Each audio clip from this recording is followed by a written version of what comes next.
انتهاء التسيد الإمبراطوري البريطاني للعالم لم يتم في 1945، وإنما تم في عام 1956 في اللحظة التي نسميها لحظة السويس. لماذا؟ الحرب التي دارت في السويس في عام 56 كانت طبعا نعرف بريطانيا، فرنسا وإسرائيل.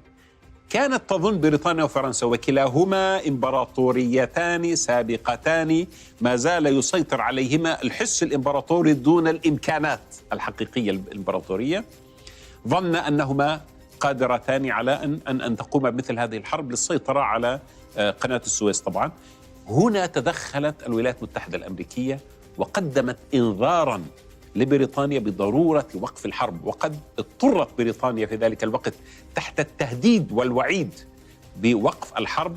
وكانت هذه اللحظة في التاريخ هي اللحظة التي أدرك العالم فيها أن للعالم سيد جديد هو الولايات المتحدة الأمريكية، وأن السيد القديم لا يستطيع أن يقف أمامه، ولذلك تسمى لحظة السويس باللحظة الفارقة